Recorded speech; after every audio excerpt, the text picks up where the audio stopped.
For instance, what we just done with it probably would have taken us a week. We done it in a day and a half.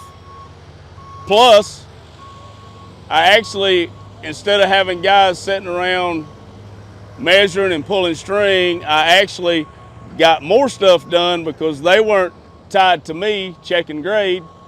They were on the job site tidying up some other things that needed to be done. So not only did it increase the actual grading part, it's actually increased everything on the job site because I can now task guys with doing other things other than being tied to me checking grade.